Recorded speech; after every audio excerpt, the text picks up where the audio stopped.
This podcast is part of the Big Heads Media Podcast Network. Go to bigheadsmedia.com for more great podcasts.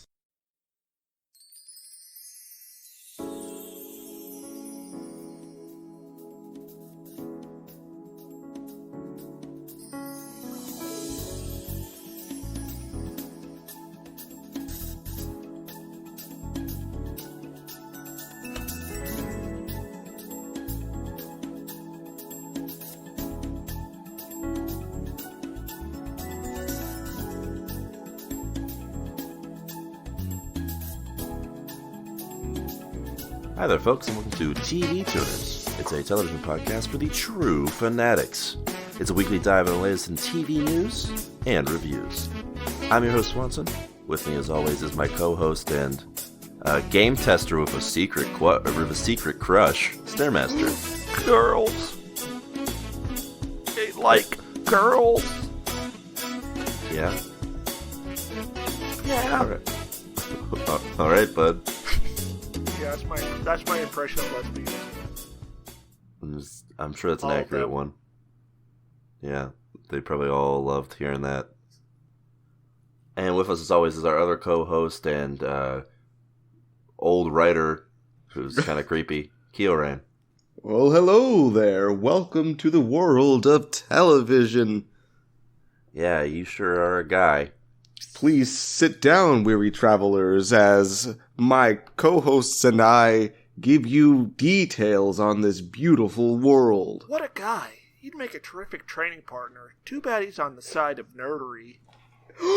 Yeah, and also due to your Also, he situations in the show, you're forced to never interact. said, yeah.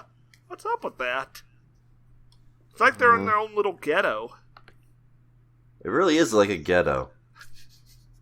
The ghetto. All right. Welcome to TV Tuners. Why were you saying that like Christopher Walken?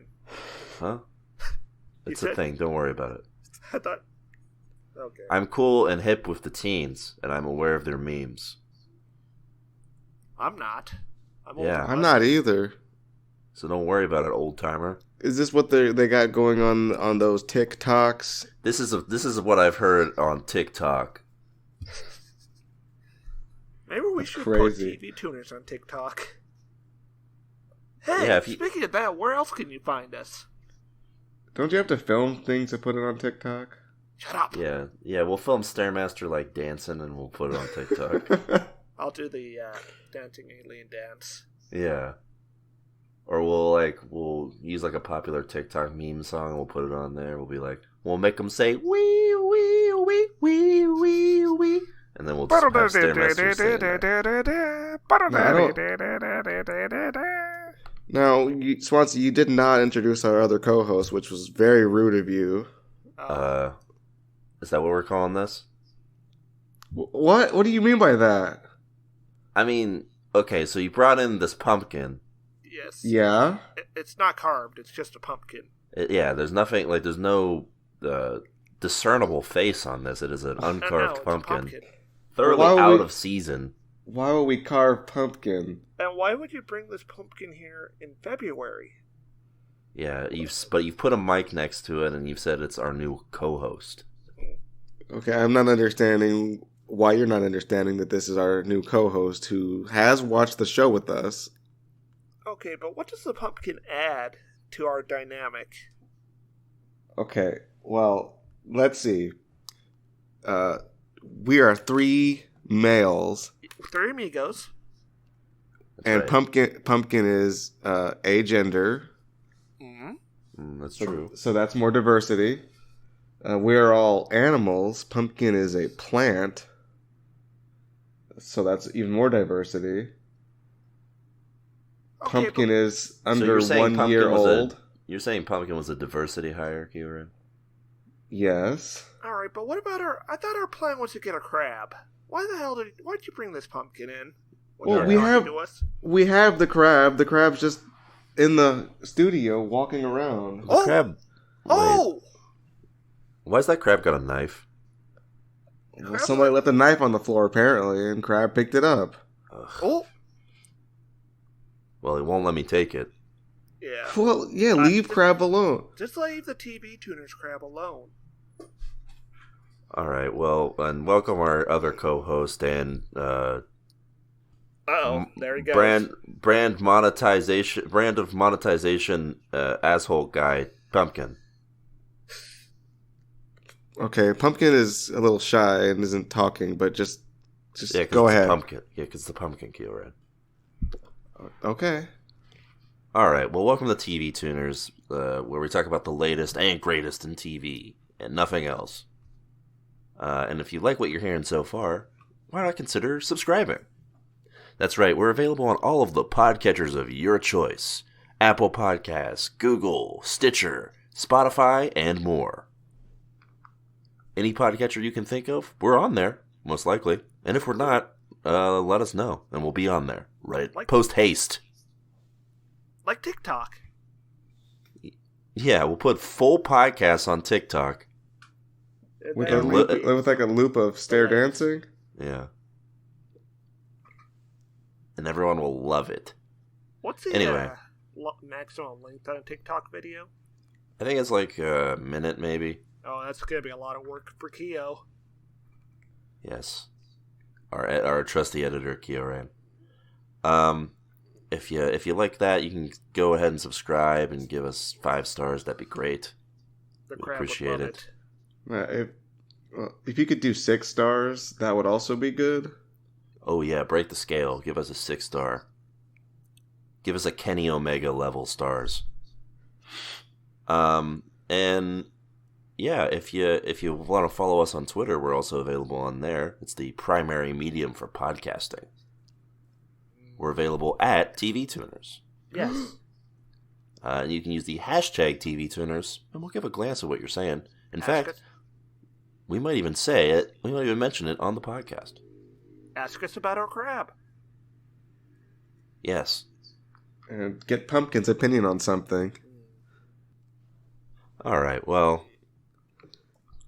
with that out of the way, if you have any quips, comments, questions, foresights, or otherwise, you can send them to us at tvtunerspodcast@gmail.com. What's that email, Kieran?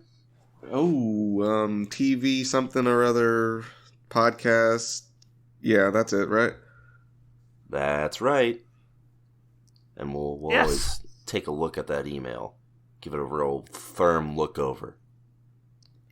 We'll give it a review. A thorough examination. With all that said, what'd you guys watch this week? Anything interesting? Well, I rewatched the Star Wars Episode 3. Yeah, how was that? It's good, I guess. I mean, it's very awkward as a film, but I mean, it's a movie, unlike Rise of the Skywalkers. I guess that's true. It is technically a film. And Rise of Skywalker was not a film. No, absolutely not. It was sort of like a hodgepodge. It was just like various little things they tried to throw in to make the fans go, ooh. It was like if someone made a gumbo with all of your favorite foods put together.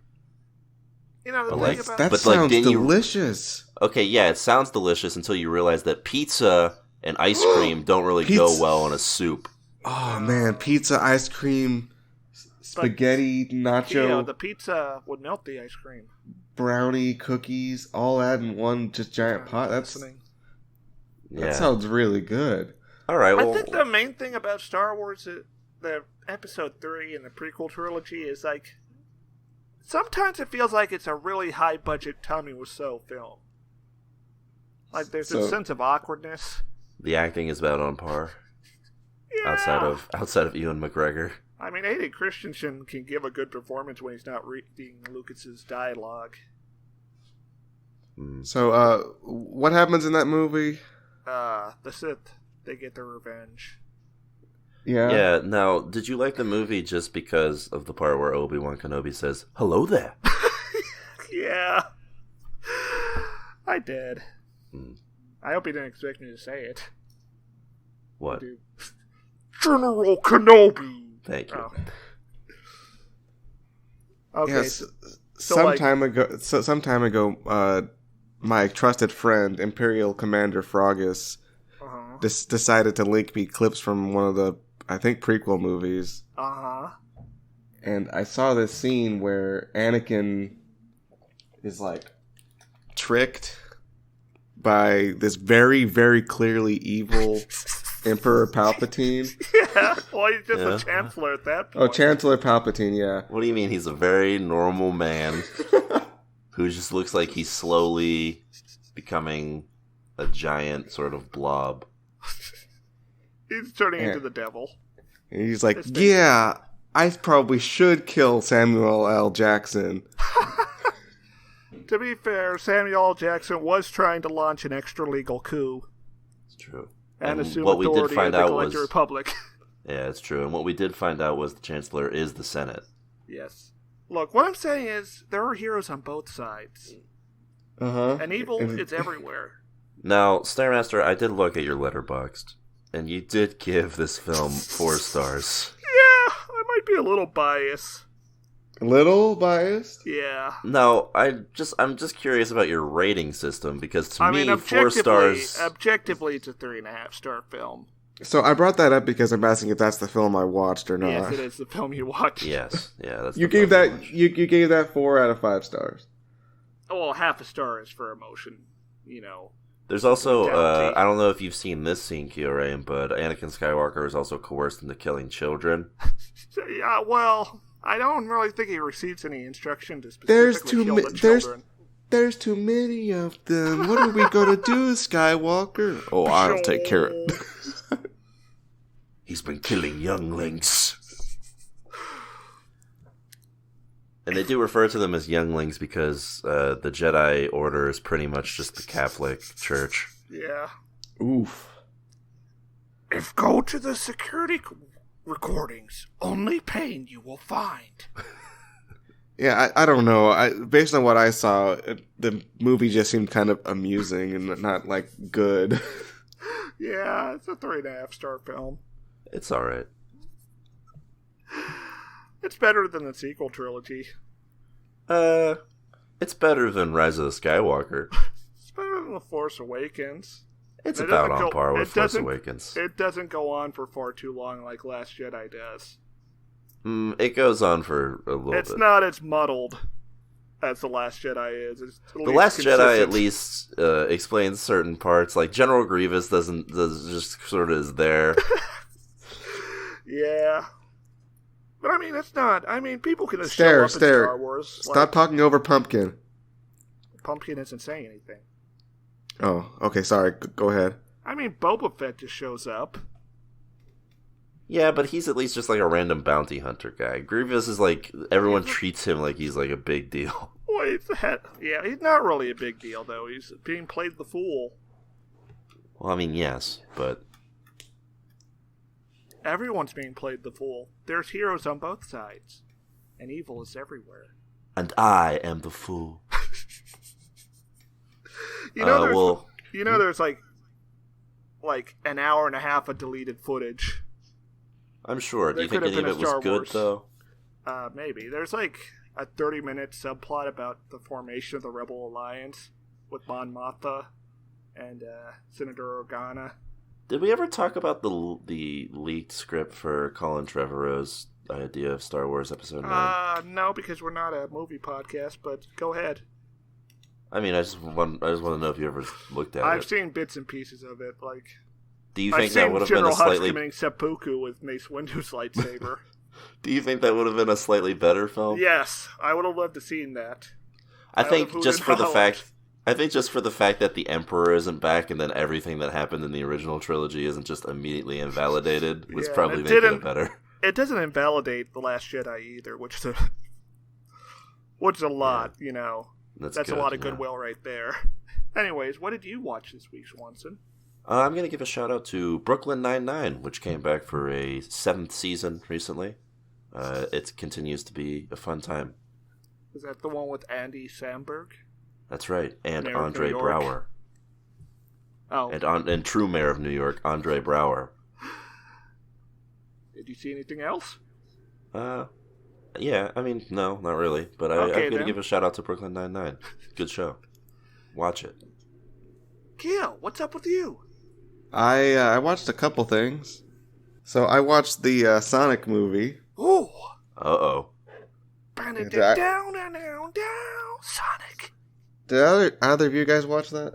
No, I haven't gotten a chance. The fates have interfered.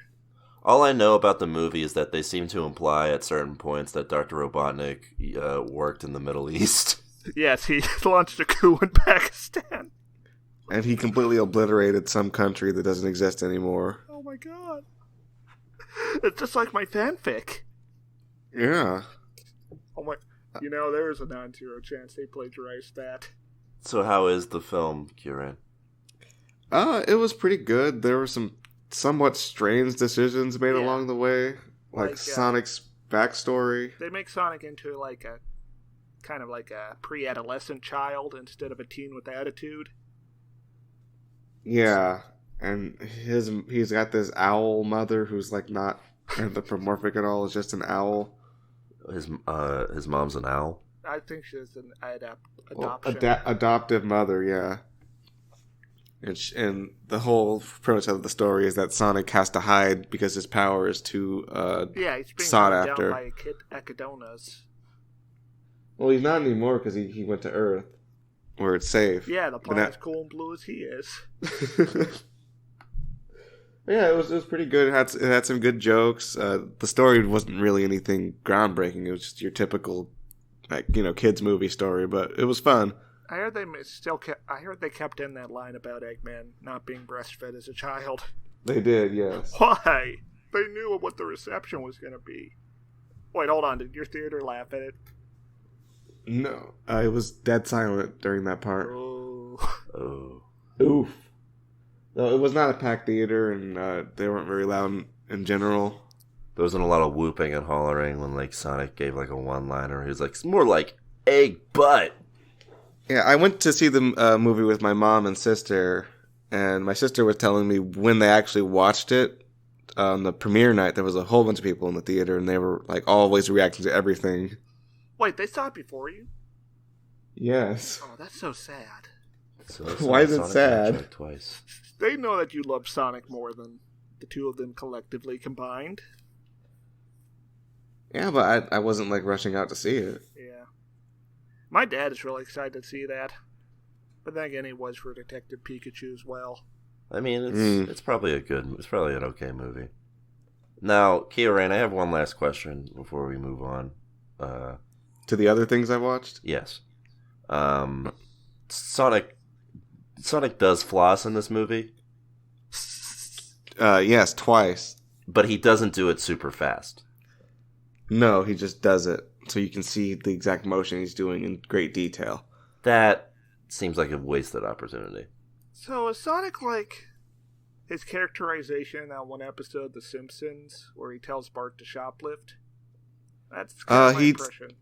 He does not seem to be very pro-crime at all. He's just kind of... I meant being very hyper. He's pretty hyper, but not to that extreme. Hey kids, smash the state! No, and Jim Carrey at no point becomes an egg. That's what I wanted to ask. Why does Sonic call him Eggman in this? Because Jim Carrey does not team up that. Because his drones look like eggs. Okay. Alright, sure. Yeah. And there's no music from the games or anything in there. No, there's a theme that sounds reminiscent of the Adventures of Sonic the Hedgehog Robotnik theme. Weird pick, but okay. Do you think Scratch and Grounder will be in the sequel? No, it's going to be Q*bert and whatever his name was. Q*bert? No, but predictably, it looks like Tails will be in the sequel. Wow! Oh, so Death Egg confirmed. Yes, Death Egg. And one other thing is they make Robotnik look more like Robotnik at the end of the movie, but... Yeah, we know. We saw the trailer together. They showed that? Yeah, they had that shot of him putting the goggles on. Yeah, and he has all the mustache, and his mustache is all out of control. Okay, I'm saying that happens after the movie's over. Oh, that was a credits thing? Yeah, there's two. Yeah. It's wild. Alright, what were the other things you watched? I watched more of One Piece. We can go into great detail on that.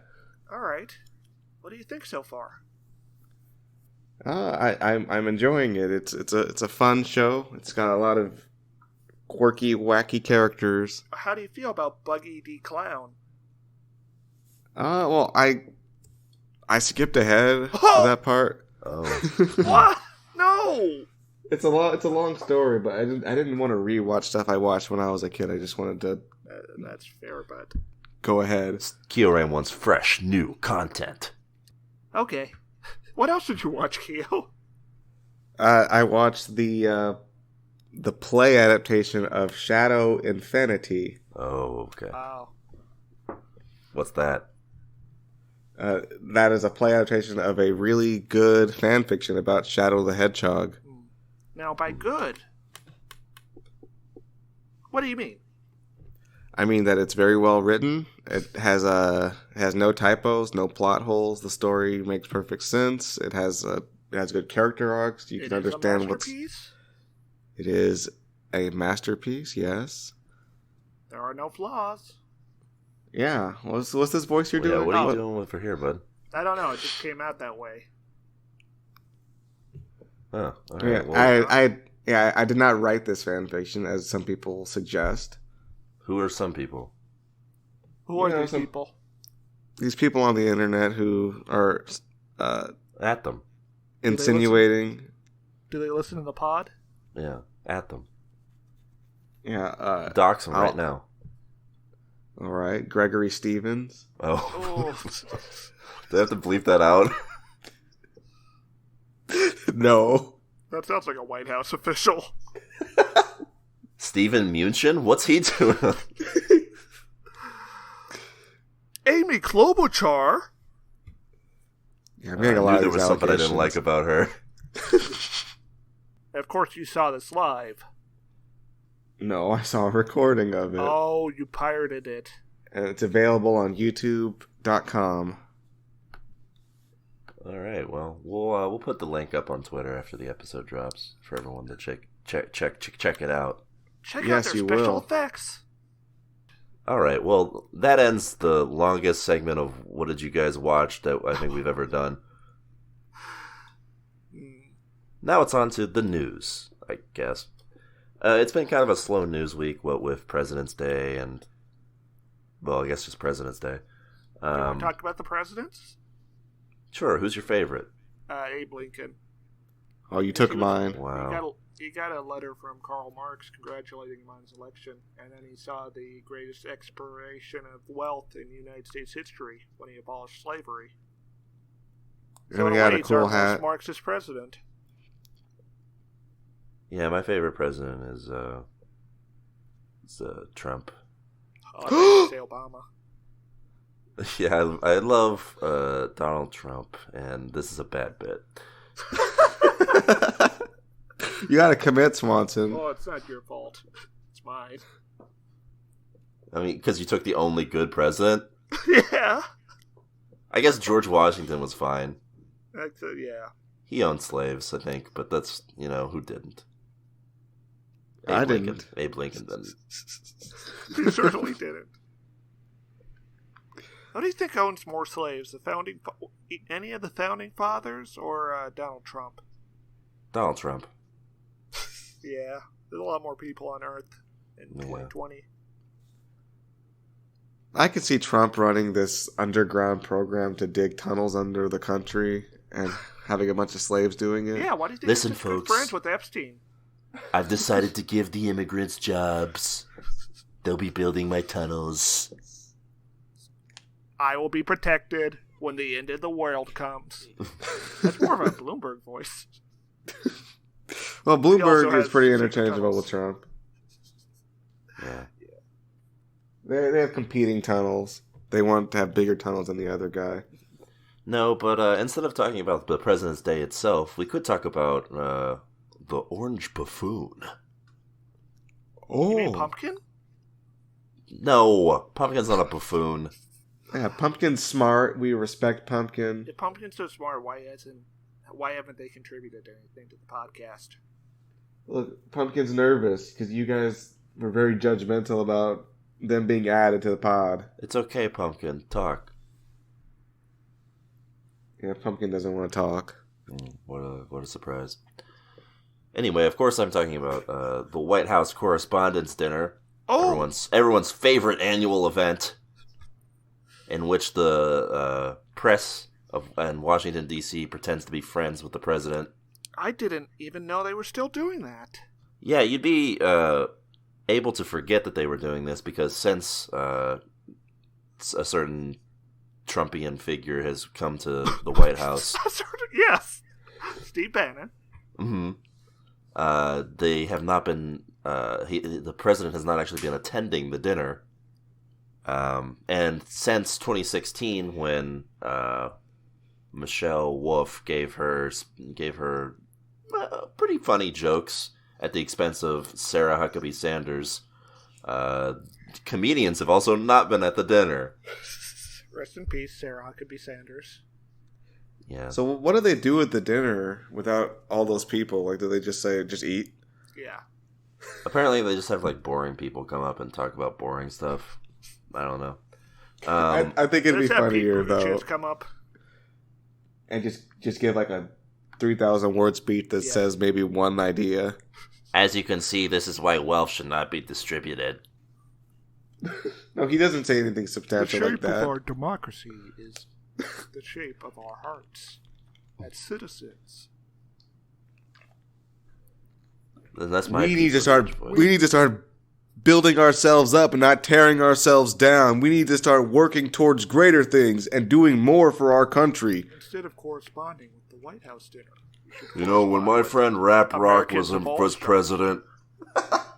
Listen here, Mac, you can't put 5 wheels on a truck. It just won't work. Anyway, last year they apparently had a guy named Ron Chernow, who is not an accomplished comedian, but was instead someone who wrote about how interesting Alexander Hamilton is, but didn't make it a musical, so no one cares. But he's a better person for it, at least. Yeah, probably. So yeah, that sounds relatively boring, and also like something that Trump would for sure not attend. So this year, they decided it's time to bring back the funny. And so they've hired everyone's most reliably funny person, Kenan Chris Thompson. Tucker. No, close. Our boy. Yeah, Kenan Thompson, the straight man in Kenan and Kel. I've been following his career very closely. And the man who has been on SNL for, 80 years at this point. Yeah, I'm sure Trump is going to love this. He's definitely going to attend now. He's going to say, ooh, Kenan Thompson? I better get in on this. Yeah, Kenan Thompson is going to be the quote-unquote featured entertainer. Along with a former White House Correspondents Association dinner host, Hassan Minhaj. I thought you were going to say Stephen Colbert. That would be hilarious. I just remembered he actually did do one. Yeah, that's how he got famous. Well, he had a TV show. That was before. That was like right when it had started. Yeah. It actually might have been before. No, that was 2006, wasn't it? His show started in 2004. His show that started that early? Yeah. Oh, wow. Huh. Well, anyway, Kenan Thompson's going to be here. Every day. Yes. Yeah, and he's going to probably tell some jokes about, I don't know. I don't know what he does on SNL. Yeah, what does he? Well, nobody watches SNL. Yeah, I know. That's why I don't know what he does on SNL. Yeah, why? Like, what is SNL? Like, it's supposed to be a sketch comedy show. Yeah, but instead it's just sort of sketches. Yeah, or the comedy. Now, I know what SNL is, but I want to know what S and L is. No. Well, that's savings and loans. We're talking about Saturday Night Live. Saving and loan. Now, let's get started on our personal finances. Well, they say you guys should put like 10% of your income into savings. Well, I don't have any income. Well, so you're doing the trick.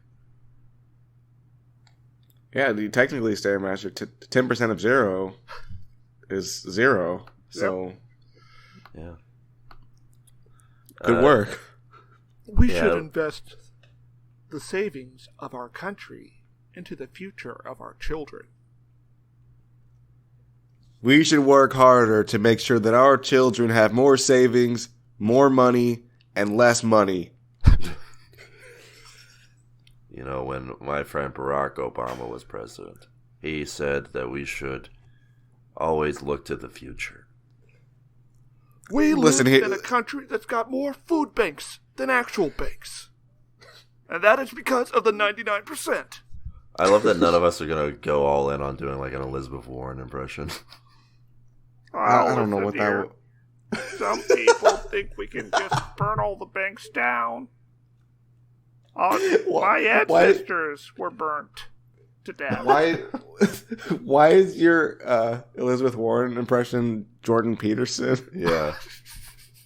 They both got that Midwestern energy.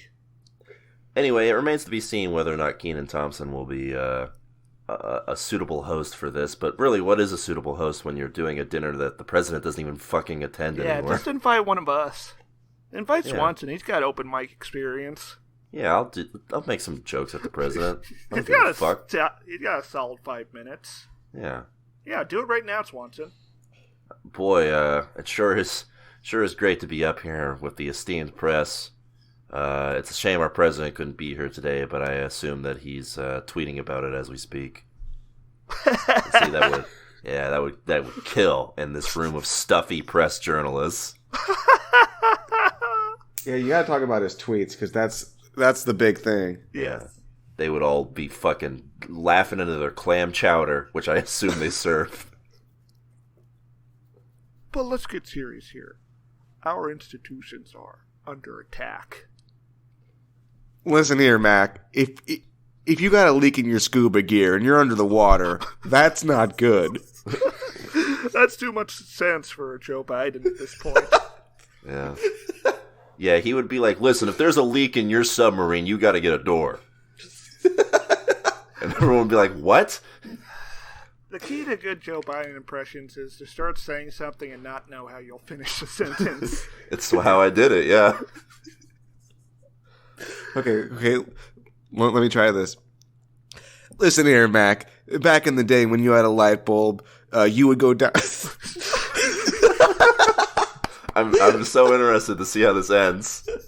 I'm so sorry for everyone who's been listening for 40 minutes hoping we wouldn't talk politics this week. You would go down the street and grab yourself a carton of milk, and you would just drink that down all the way down to the bottom of that bottle, and you would feel good, and you'd pat your belly, you would feel like a real American who knows all about what's going on. I'd go down to the general store, talk to the owner, Mr. Estevez. And he'd tell me, there's no light bulbs. The factory closed down. Honey, we have to move.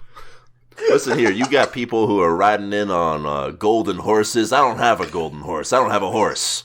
All I do is I ride a car, an American-made car. And that's how I passed Medicare for All.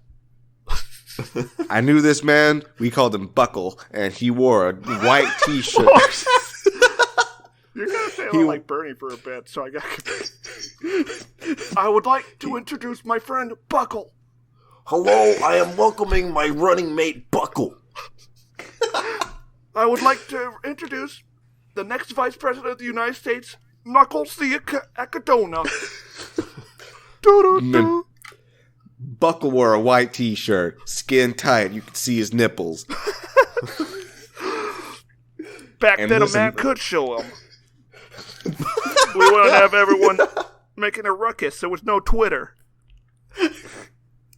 Listen, Mac, whenever you would walk down the street, everyone would take notice. Everyone would say, hey, there's Buckle.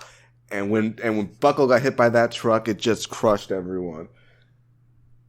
Nowadays on Twitter, there's all kinds of malarkey. Okay. Let's move on to the news and talk about ads. Oh. That's right. It's time for us to get our smoke on. Uh-oh. The crab took the cigarettes. Oh. Now what are we going to do? Picking things up. Stop leaving it on the floor and he won't get it. Well, I guess this is a good time as any to remind you that we're part of the Big Heads Media Podcast Network.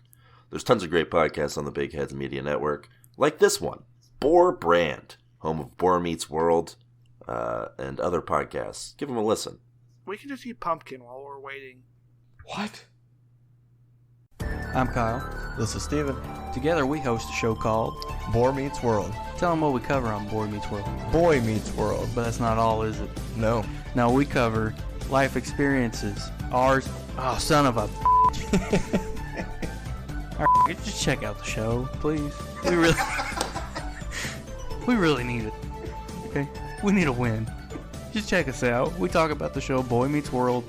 Each episode of our show, we run parallel with an episode of Boy Meets World where we will examine the show. That's way too much. What happens, our life, how it relates to it, experiences. I can't believe you're still recording. I am recording this. Check it out, guys. You'll get some hilarious stories from me and Steven from our childhood. You'll get a great... I lost it. Yeah, those guys, they know what they're up to, and it's listening to it's watching Boy Meets World and discussing it, and then also talking about music. Delicious. Yeah. Why did you eat a pumpkin in front of Pumpkin? Yes, that's pretty. You wouldn't let fucking me rude. eat You wouldn't let me eat pumpkin, so I had to go down to the store. Yeah, like, I know my advertisements can be a little long, but the fact that you went all the way to the store and back and then ate a pumpkin... Oh, see, that's just what you did back in the day. You'd walk down to the store. Also, you're not often supposed to eat the pumpkin whole like that. Yeah, I don't feel so good now. There is guys, a giant bulge shaped like a pumpkin extending from my chest. Yeah, it's very You're probably gonna die, buddy. It's probably what you deserve. Yeah. Like, how would you feel if Pumpkin ate a human in front of you? Well, Pumpkin doesn't have a mouth. Well, yeah, so how would you feel? I would be very interested. Yeah, you would be horrified. Okay, well, that'd be your entire emotional reaction. I don't know. It went to the store and bought a human. Well, then I guess it's nobody I know is being sold at stores, so it's probably fine. So your reaction would be entirely related to whether or not you know the human being that's being eaten in front of you by a pumpkin. I've only got so many tears to shed. That's false. Your tear ducts can produce tears at any point. Listen, you only get so much emotional energy in life. If you spend also it all false. at once. I would think that watching a person get eaten would be much more emotional reaction I would get than anything else I've experienced, I think, ever. Yeah, that would be unfortunate. Like, that'd be worse than the time I dropped my corn dog on the floor and the floor was dirty. Worse? I had that experience this week. You dropped a corn dog on the floor? I dropped a brat on the floor. Oh, and the crab took it. Yeah. Yeah, now it's the crab's brat. Crabs can't eat brats. Little known fact. Crabs don't? They can't because they're too big. Yeah, but he's just like hoarding it. Yeah. Well, listen, he's got that little pile of his stuff, and you just leave him alone. It's not his stuff. That was my knife. Hold on, guys. Is this actually a crab? What else would it be? I mean, if it's a lobster? Stuff, it might be a goose. Okay, like these. All right, how many limbs? Why are you? What's going on? We're just honking to see if it would respond. Yes. Okay, no, it really hasn't. Now, let me give you some details about goose anatomy. All right. Now, geese have their skeleton is inside the body. Now, look at crab. Are you looking at him? Oh, he's trying to skitter away. All right. Well, you can see him, and you can see that he's got like a shell around him, like a carapace. That's called an exoskeleton. And it's like a skeleton on the outside of the body. Okay. Hey, wait, what was Crab doing? Oh, he's going for Pumpkin. Oh no! Pumpkin! Oh, he took Pumpkin. Pumpkin, no! This is the first time Crab's taking something that's not on the floor. He's getting smarter. He's figured out the things are beyond the floor. Oh no. Oh my god. Soon he'll start picking us up. That was a very heavy pumpkin. From when I tried to eat it. Oh, I knew we shouldn't have let Crab pick up those weights. Well, I told you not to leave the weights on the floor. Crab's Where gonna else start you put training 'em? with them. On the rack, on the weight rack. I don't have Now one of we gotta those. I work just on- have these 2 weights that I carried around to get bulked, to get swole, Swanson, you're never gonna get yoked. to get my... Not now that Crab stole them. Yeah, all I wanted was to walk by some ladies and then be like, oh, more like Swolson. Well, that's never gonna happen. Not now. And of course they would know his name because Swanson's so famous. Well, yeah. They would say, Yeah, that's famous- popular podcaster Swanson, but I'm going to make a fun pun. Anyway, we're talking about TV on this show or something, right? Oh no. No. Well, here's it's time for a new segment. Not a new segment. It's time for a segment near and dear to everyone's heart. It's Trailer Blazers. Hit the theme, Kyo-Rain.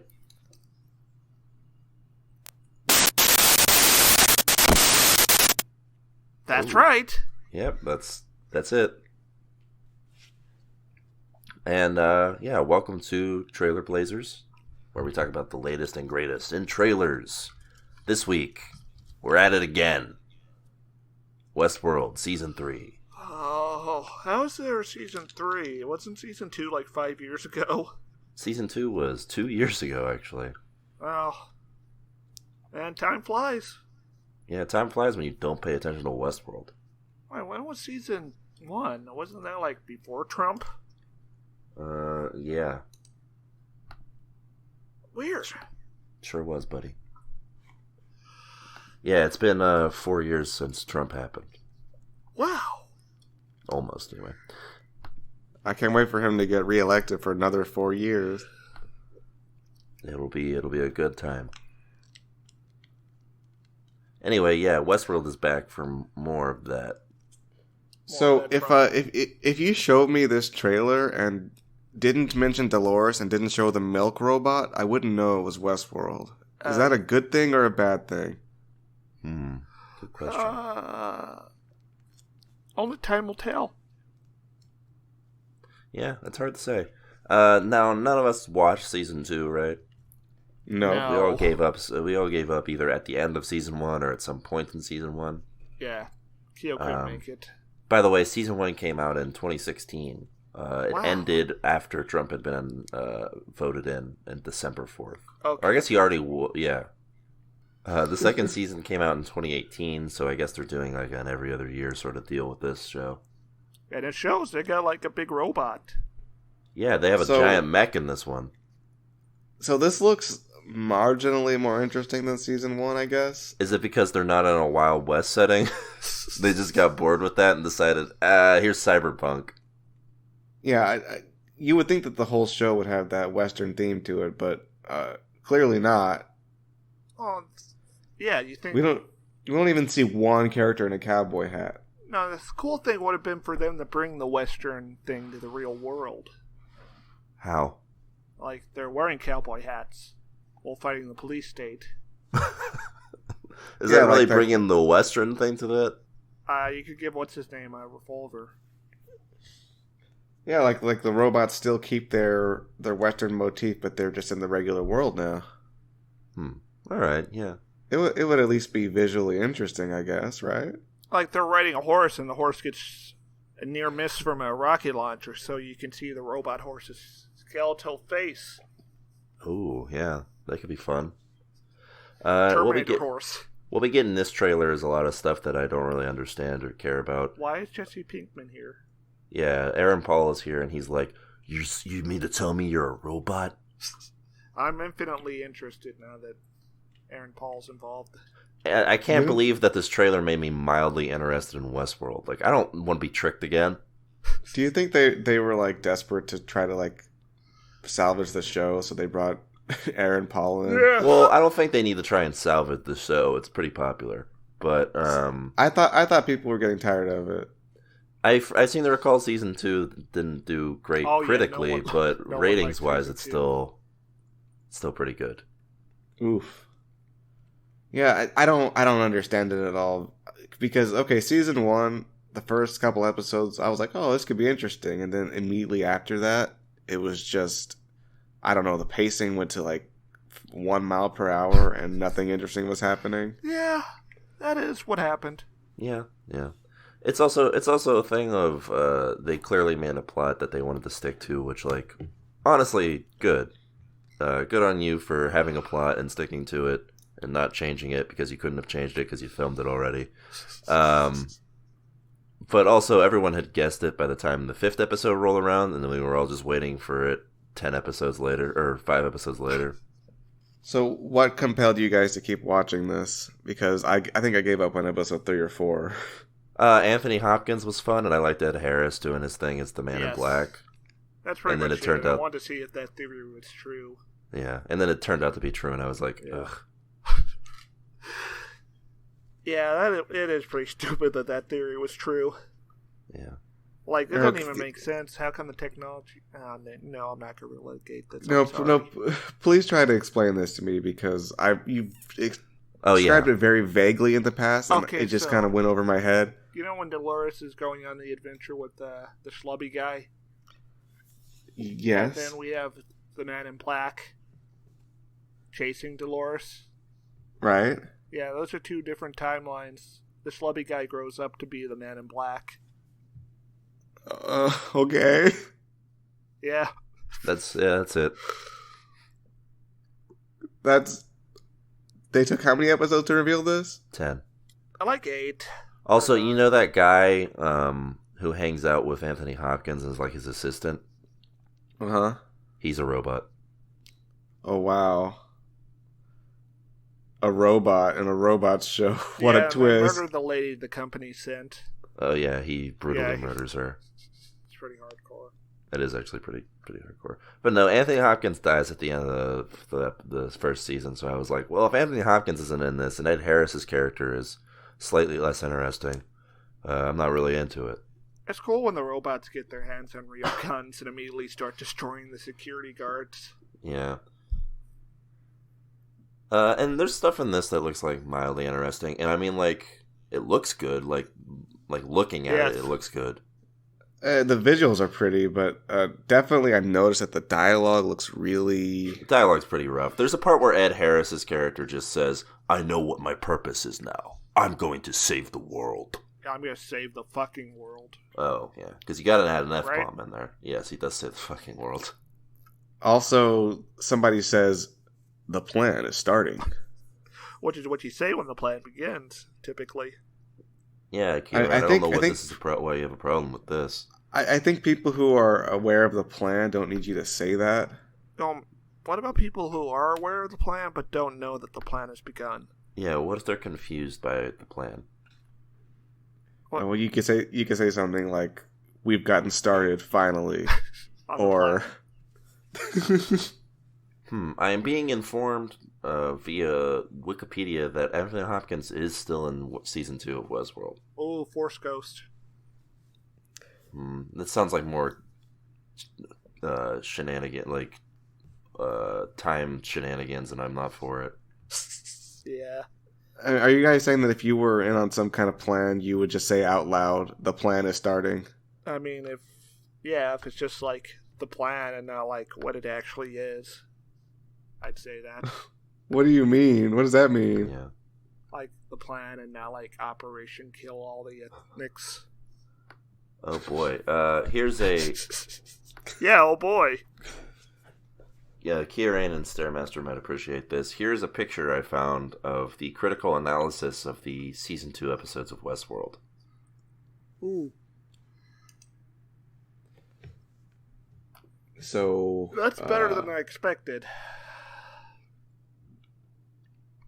I was not expecting any of them to make it past 90, to be honest. It's a pretty downward trend, though. Yeah, that is very... It's slightly better than the trajectory that the first season of The Walking Dead took.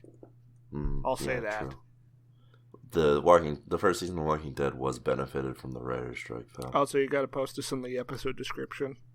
Yes, so for the audience's sake, it looks like it starts at about 86%, and then by the end of the day, it's at about 72% positive reviews. Yeah, it kind of the 86, it kind of plateaus there up until episode 6. Then it starts diving. Yeah, it takes a nosedive at episode 10. They probably had some kind of additional stupid twist that they waited until the last episode to reveal. Yeah. Everything I've heard about season 2 of Westworld is that it made less sense than... Well, because season 1's problem isn't that it doesn't make sense. It's just that it's like everyone knew what was going to happen. It was predictable and then took 10 episodes to get there. So I guess season 2 does the opposite in that it doesn't make any sense. Or then it's too, like, muddled. Maybe it starts making sense at the end, but doesn't make any sense at the beginning. So what's the middle between those two? Because that's where season 3 will be. It'll be like Twin Peaks. Oh, so I should watch this. Yes. You know what? Just revive Twin Peaks and have Aaron Paul be Coop. Alright, this week we watched yet another Apple TV Plus program, Mythic Quest, Raven's Banquet. A new sitcom for the show, for the streaming service, the fledgling streaming service. Refresh my memory. What was the other show we watched on Apple? For All Mankind. Oof, I don't remember that. That's the one where the boys are landing on the moon and the wives are all concerned. that was so boring. Yeah, this is a step up, I guess. Yes, this is described as the cutting-edge comedy is set in a video game development studio and will explore the intricacies of the human condition through hilarious and innovative ways. I don't know if it explores the intricacies of the human condition, and I don't know how innovative it is, but it is kind of funny. There is a lot of rote stuff going on here. Yeah, especially in the second episode. What, you mean a quirky group of people who are incompetent and have antics? Well, semi-competent, but they're also their own worst enemies. Now, I know it's because 2 of the people are from these 2 shows, but this show does very much feel like... In this first episode, it feels like Community. And in the second episode, it feels like It's Always Sunny in Philadelphia. Which is weird, because they really don't use Danny Pudi. I mean, they use him pretty well in the... I don't think that's how his name goes. Danny Pudi? That's how his name goes, yeah. Oh, okay. I don't know. He seems pretty okay in this first episode. I'm trying to. He's not really used. I'm trying to figure out where the word innovative came from in this description. I guess because it's a show that like actually deals with video game developers, which has never been done before on television. Never. Has it? Probably. Wasn't there that show Code Monkeys? Oh, you want to count that as a television program? You want to count that as the innovative part? No thanks, sir.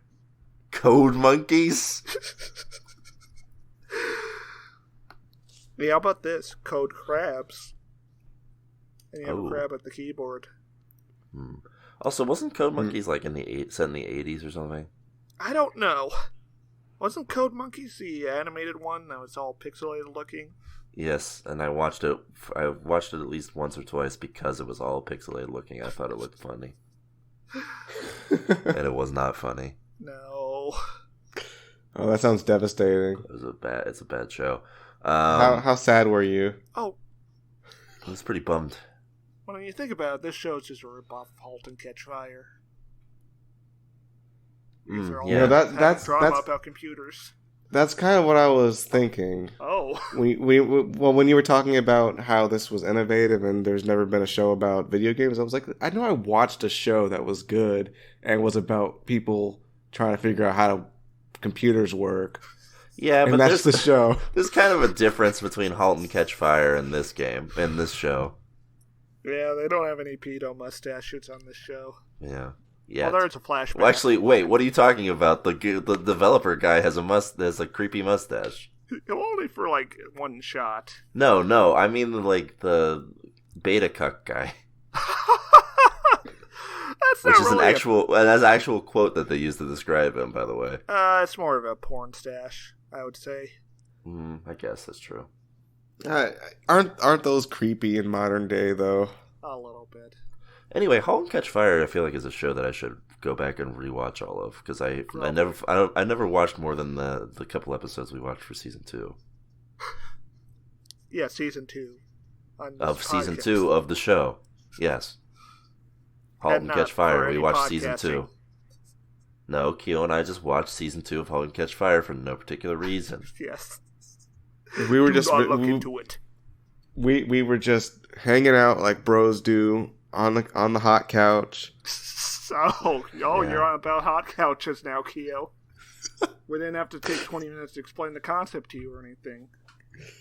Yeah, Swans and I were on the hot couch. We were watching, just watching TV. We were like, hey, why don't we go ahead, sit down, and watch 2 episodes of Halt and Catch Fire from season 2, which just came out. Hold on. Fellas, are we a hot couch podcast? I think we have that energy. I think if you sit on a couch and watch and listen to the entirety of our podcast, it will be hot by the time you're done. So, yeah. Yeah, I could imagine most of our viewers just passing out on a leather couch in the sun, listening to this. Yeah, we are the official Hot Couch podcast. I'm just picturing waking up in the baking sun as this show on loop plays, and you're just kind of... Yeah, the DVD menu for Mission Impossible 2. It's just looping over and over. No, I'm pretty sure this podcast is about the mental equivalent of listening to the DVD menu. All right, so how about this show we watched? Okay, we got some guys on there. Yeah, so we get introduced to Mac from Always Sunny is playing Ian Grimm, who is the sort of vain creative director. We are immediately told that he's vain because he creates a promo video for the new expansion of their popular MMO that is just about him and also features him shirtless at some point. I wish Todd Howard would do this. I don't think Todd Howard is jacked, is he? No, he's not. So yeah, this first episode, there's a lot of like community vibes that I'm getting from this episode. Yes, absolutely. Yeah, I would definitely concur. That's probably the closest vibe I would get from this is Community, at least episode 1. Yeah. And I have a joke question for you guys. Mm-hmm. And this is very important. Would that joke of him being shirtless have been funnier if he was out of shape? Maybe. Do you think it's funny because he's jacked? Maybe, but it would make me think too much of, in Always Sunny, he does get fat. And the character and the actor himself does actually get fat for the role, so I would feel too much like he's pulling a Christian Bale and just drastically changing his weight for different roles. Yes. No, I think it works with him being jacked. Yeah. Especially because it doesn't make much sense for a game developer. A guy who made an MMO. Yeah. So we start getting... Yeah, I mean, I thought it worked, but I was just wondering if you guys thought it would be funnier if he was just like a slubby, out of shape guy. I feel like that would be standard. You would expect that. I don't think I would expect that either. It is kind of funnier because he's jacked. Just because he already has a body that he could be proud of. He doesn't, but he's extra vain and showing it off. Yeah, okay. So then we get introduced to all of the other characters in sort of short order. Abed's here, but he's not Abed. He's more of a Jeff Winger type. Mm-hmm.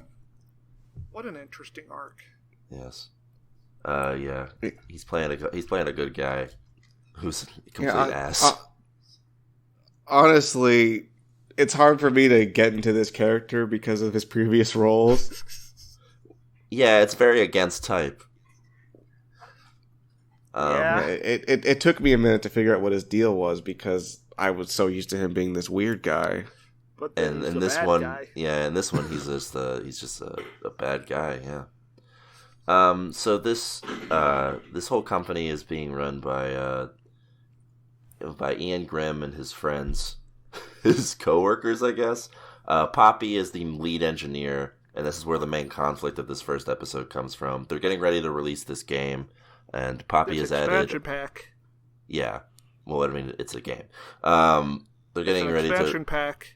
They're getting ready to release this game, and expansion pack. They refer to it as a game constantly throughout the thing. But the main game's already released. This is just more additional. All right, if you're going to be pedantic about it, the expansion pack. Thank you.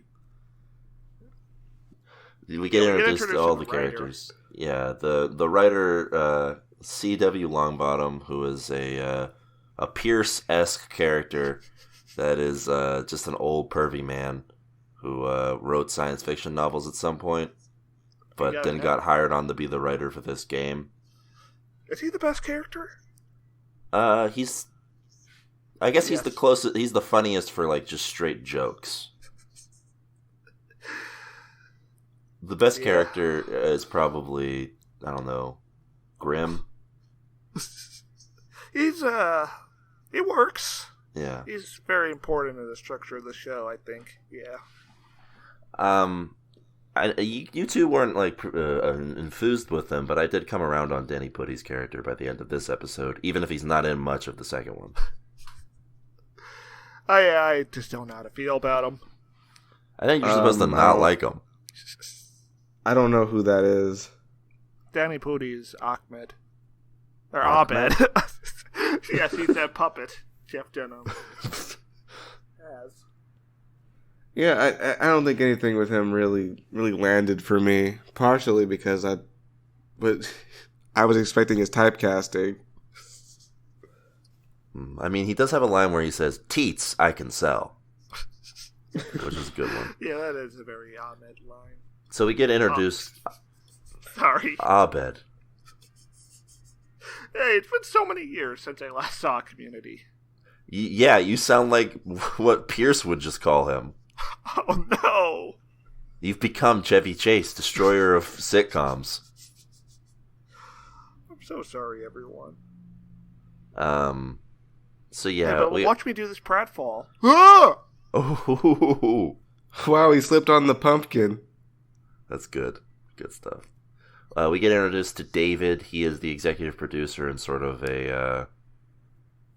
He doesn't like making decisions. Yes.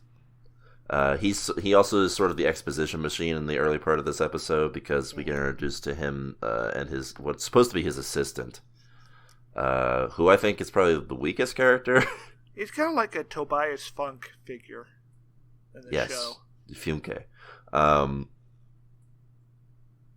And yeah, then we meet his assistant Joe, who is just for this first episode is one note, and then the second episode we find another note that is equally unpleasant.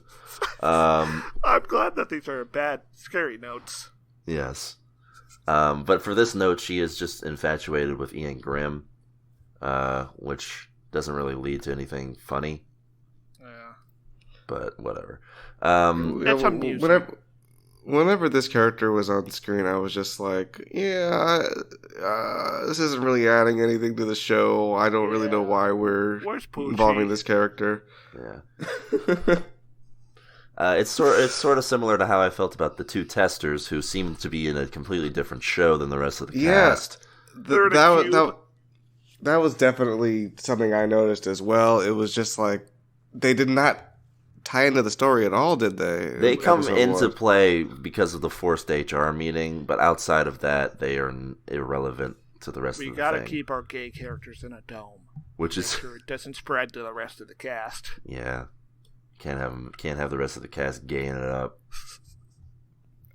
I'm assuming they're setting up for them being involved more later, but at this point in time, they were just there to have their own personal. It seems to imply that I think part of the reason that they seem away from the rest of the group is because they are that's just how their job functions. But it's not I don't know. It's not great.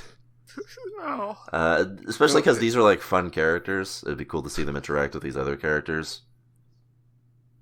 And we don't really get that. Yeah, and their job isn't even that interesting, narratively speaking. I mean, yeah, they're game testers. All the interaction would just be them being like, "We found some bugs. Oh, thanks." Yeah, we did it. We broke it again. Yeah. Game testing is the worst, one of the most soul crushing. Yeah, they really don't make. They really. We'll get to this in the second episode more, but she has a line. One of the testers has a line about how she goes home and plays the game. Which no tester would ever do because, testing a game just makes it unenjoyable for you. Yes, you find everything that sucks about the game. Yeah, you have to, explore every angle. So, the two actual plot lines in this episode, because that's kind of like a C plot or a runner, maybe, at best, is the tester stuff. Poppy, the lead engineer, has made a shovel, which is her only contribution to the actual mythos, and Grimm is not pleased. He thinks it'd be cooler if you could just, like, hit someone in the head with it, or draw penises. There's a very funny line about the TTP of it, which is time to penis. Well, no, Grimm doesn't like it because of the low time to penis, I think. Yeah, he assumes that this shovel will be immediately used to draw penises, and that's not acceptable. Which this is shovel very is realistic, trash. as opposed to some other stuff on the show. Yeah. The second one is that, well, I guess the second part also runs with the first, but Poppy, in an attempt to get the shovel passed, tries to make it popular by critical appraisal, which leads to a popular LPer. Apparently the most popular LPer is 14 years old, and his name is Yeah, that's Pootie very Shoe. strange. Like, all the streamers and LPers I can name are like 20-somethings. Yeah. This guy's clearly named after PewDiePie, but who was also 20-something. Yeah, it's not modeled after PewDiePie at all. I didn't really he does get not that. say the N-word once. Yeah, these jokes feel a little much. A little out of touch. I don't think this character. Yeah, they were out of touch, not really connected to anything going on, and also, not funny really. Yeah, it didn't. It went a little too long. They have a joke about his mom walking in, which would be funnier if he was 20 plus. Yeah, I guess. Okay, maybe not swearing at his mom, but yeah, I mean the joke is that the 14-year-old is swearing. And, I mean, it also wouldn't be funny because that's the joke that we've heard at least 50 times, right? Right. You're right. So, yeah. But who are these 10 million people that's watching a 14-year-old? Grown adults. Yeah. Like Catholics? They really want to... They really want to watch this 14-year-old get pissed off and happy about games. So, at this point, when Pootie Shoe is unhappy with the shovel, she realizes that all hope is lost until the writer Longbottom shows up and reveals that he's a huge pervert. So what I was wondering about this is that he seems to have an office, but do game writers normally have offices in the same space as the developers? No. Like, game writers don't even get this much prestige. Yeah, I was gonna say, even if, like... It's an entirely narrative contrivance. Yeah.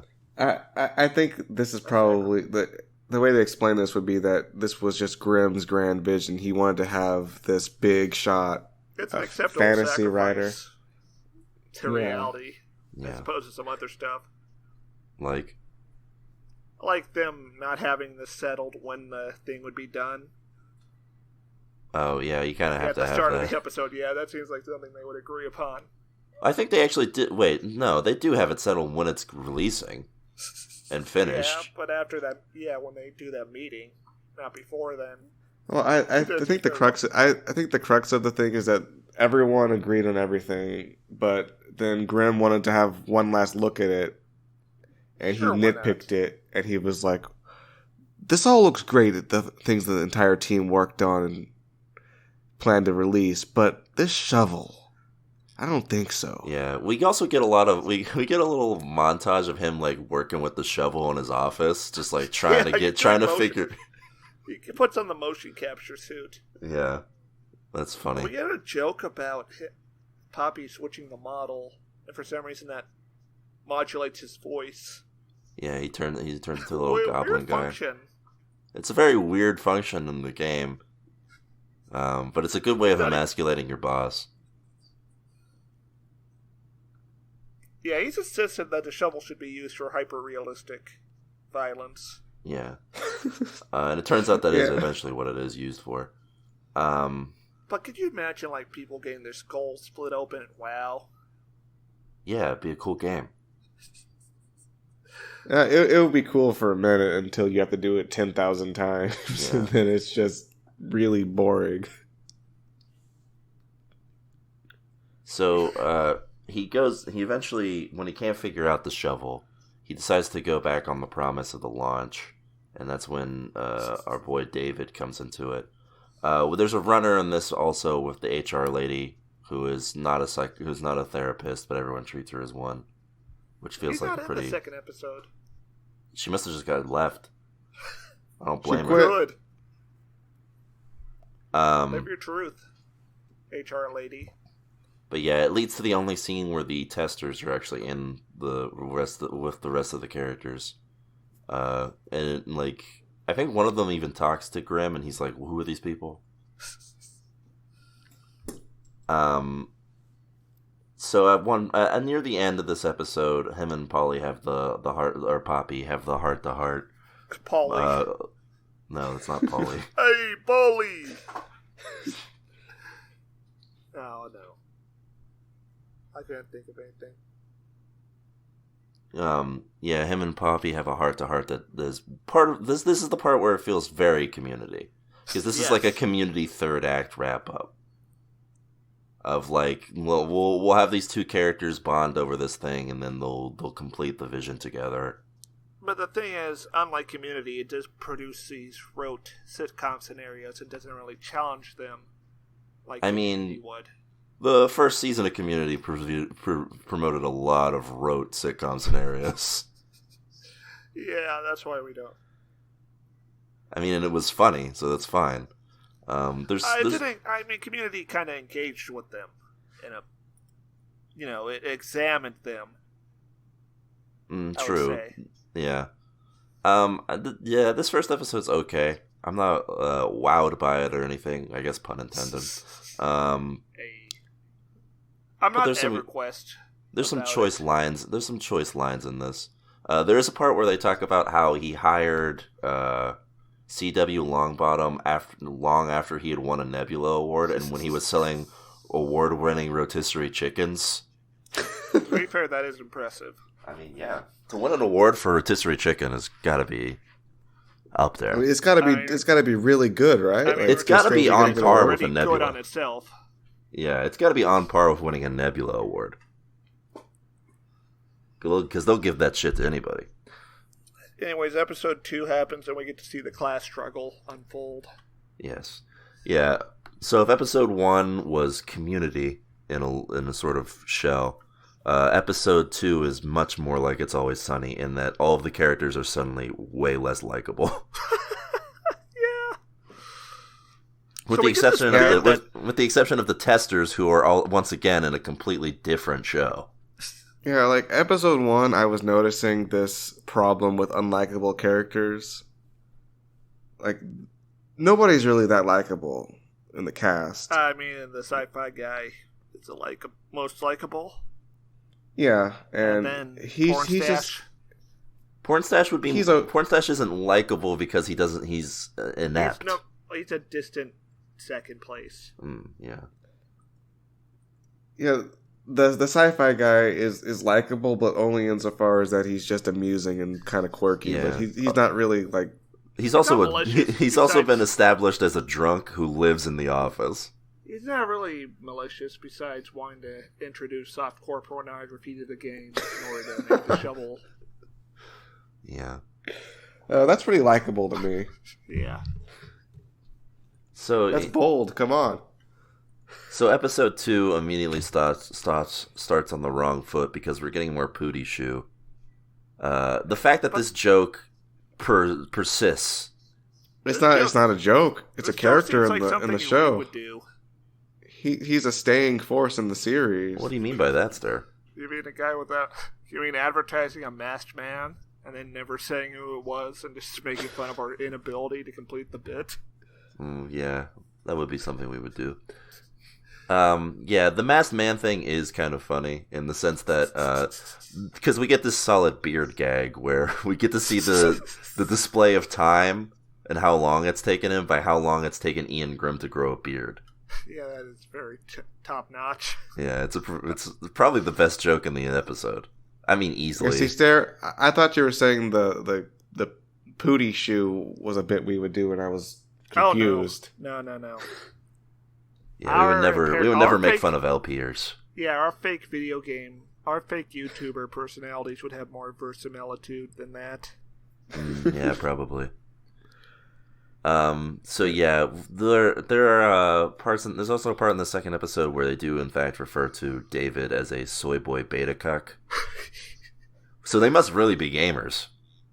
Which he has to be explained. He asked whether that's good or not, and like, what words there sound like they're good to elect, like even someone who isn't terminally online. I guess soy boy. If you live in LA, maybe you'd think it was like. No, that I think you would think it's extra bad if you live in LA, being called a soy boy. I could see a world where somebody who's disconnected from society would think maybe soy boy was okay. I can't. I mean, he did get called a cuck. So. Yeah. So yeah, this second episode's. How many people do you think don't know what cuck means? Probably a fair amount. Yeah, a good bit. So, the two main plots in the second episode, not involving the testers, who are once again in their own C plot. Back in the cube. Yeah, it involves Grimm and Longbottom trying to figure out the mystery of the masked man, a person who they just can't get the idea for. And then in the much less developed B plot, Abed's character, Brad, Abed's character just sort of leaves and starts fucking with Poppy and David. Yeah, he disables the premium store and just makes everything free. Yeah, which causes a massive infrastructure problem. That's gonna break the game pretty much instantly. Yeah, and there's no more show after this. But then the fact that they're able to solve this is strictly miraculous. Yes. And the only way I could actually accurately say it works at all, and it doesn't because they don't say it does, is if it was like him being like, "Oh no, I made it look like I did that, but nobody outside of the offices saw that." Yeah, I just lied when I told the programming team to go home. Yeah, that they weren't getting paid anymore. But the fact that this guy who is just the head of monetization is also in control of their bank accounts somehow, and is able to control all of the prices. That sounds like a mistake. But I guess it is a mistake that a guy like Grimm would make. He would just say, "Oh, you're the monetization guy? I guess you can have access to everything. Sure, why not?" A flashback episode like that one in The Shield, where we get to see the crooked police unit get set up. Yeah, we need. Yes. The first time they plant evidence on a guy to make their lives easier. Yeah. Yeah, as long as this all ends in a family meeting, I'm sure it's fine. So we also get in this A plot, we get more of Joe, the assistant, who threatens who sends a suicide note, essentially in an official capacity, by the way. Yes. How is this not just shutting them down forever? Yeah. How are you not canceled after telling them? These are the parts why I'm saying this feels way more like Always Sunny in the second episode, because this is something that would happen on that show. Yeah, but in Always Sunny, they'd experience consequences for that. It's true, they don't. Where they pretend to be the Hezbollah and threaten that Israeli guy to get his property. Oh, yeah. Yeah, and then they go to jail. Yeah. Yeah, and nothing comes of it, because instead Pootie Shoe is just like, "I'm boycotting them, guys." And everyone's like, okay. Imagine Todd Howard told a 14-year-old to go kill themselves. Yeah. That's not really consistent with that character. I think he would be applauding it based on his characterization previously. Yeah, true. He'd be like, "Oh, thank you for this good meme." So what the parts where it's just Grimm and Longbottom coming up with shit is funny. This is probably the funniest parts of the episode, where Longbottom just gives him the idea for Star Wars. Something about the use of Pink Floyd here rubs me the wrong way. At the ending? Well, throughout. Where do they use it before? Well, they use the same song in the first scene. I don't remember that, but okay. I mean, sure, it doesn't matter. It makes me feel bad. Why? I don't know. It's sacred, and he doesn't want this show that he's not a huge fan of Sure, why taking not? it. But yeah, I do like the bit where he just tells him it's Star Wars, and he's like, well, all myths get retold. He's like, oh, all right, yeah, that makes sense. He's right. Man, why not copy Star Wars for your MMO? No one's going to give a shit. Except maybe LucasArts. And the thing was, he wasn't LucasArts. plagiarizing it, but then they decide to strictly plagiarize it. Yes. So the other B plot sort of fizzles out because they just decide that they have to apologize to Brad, and Brad just reappears because he's made a deal with Ian, and it connects everything together. The casino is run by the Masked Man, and the Masked Man is a thing technically. It's another NPC's father. You Yeah. know, that's not a very satisfying conclusion. I mean, it is a very MMO conclusion, though. Yeah. Meanwhile, in other TV show world, these game testers are having a fun old time testing this game. They're like the last ones out, so they have Yeah. the whole office to themselves. And for This some reason, to me is the most egregious part of the episode. Not because it isn't fun. These characters seem fun. The thing is just that they're like in a different show, and also this show seems to be telling you how fun this job is when you're working. They seem to be working 16 hours. yeah, I don't think they have homes. Yeah, being a tester just means you get to play the game all day, and that's it. Yeah, that's fun stuff, guys. It's I not think soul you've got a crushing sofa. and demanding. They get to I've hang heard- out and, like, apparently there are no cameras in this office, so they can just fuck around. It's like Parasite. Yeah, yeah, they're just fucking around in this basement until someone comes in. It's like Parasite if there was a ping pong table. Yeah. Who do you think is going to get brutally murdered? The short-haired one, the one that looks like the Doomer girl. Yeah, For the probably. memes. So yeah, this second episode is a little weaker than the first one. Yeah. It makes all of the characters not seem likable in any way, which is a problem. A problem that Community for sure didn't have, and a problem that Always Sunny avoids by just making sure you know they're unlikable. And, consequences. Yes. Yeah, it's okay to have unlikable characters as long as there's repercussions for their actions. Yeah, you gotta get that satisfying comeuppance for their behavior. Yeah, Arrested Development was good at that.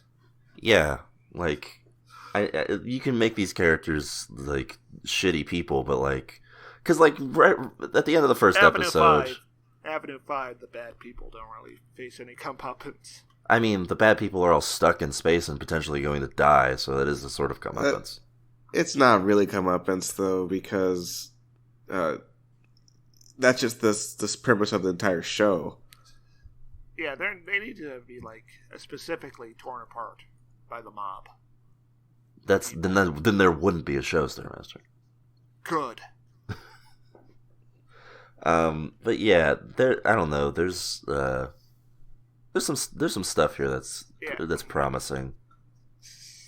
Maybe I'll get better. Yeah, I don't know. Any final thoughts on this? Video games. I thought it was a serviceable show. I didn't really care for most of the characters though, which is not a good sign. Yeah. It's a bit janky. Yeah, it seems like a show that might improve on itself, and the premise is interesting enough, but all of the characters at current are either removed from the action or just sort of one note and unlikable. That said, I don't know. I'm still kind I'll of give it a light tune in here. Yeah, I don't know. I'm looking Stairmaster. at a light tune out. I'm very pessimistic. I wonder what light I have to go with then. I think I would also give it a light tune-in. Oh, It could potentially improve. I think there's the difference between this and Avenue 5 is that it at least feels like they understand how jokes work. oh, guys, the crab is at the door. Oh. He's holding up a placard that says "Tune in." Oh, well, it sounds like this is a tune-in for Wait. Quest. So is the crab the fourth host and not Pumpkin? Well, what does Pumpkin have to say about this? I'm sorry, plants can't be mascots, Keo. Oh, that seems a little bigoted. I don't make the rules, I just enforce them violently. Well, Pumpkin says that the revolution is coming. Our revolution? No, Pumpkin's revolution. Oh boy, I don't like that. Where'd all these pumpkins come from? What? We're getting covered in pumpkins. All right, well that's it for this week's episode of the show. We'll be back next week with more TV goodness. Until then, bye. Oh no! Ah! It's over. I found him. Hey folks, it's time for the TV Tuners Fact of the Week. Did you know that Stairmaster once jumped 3 feet into the air and then broke both of his legs on impact with the ground? Honk.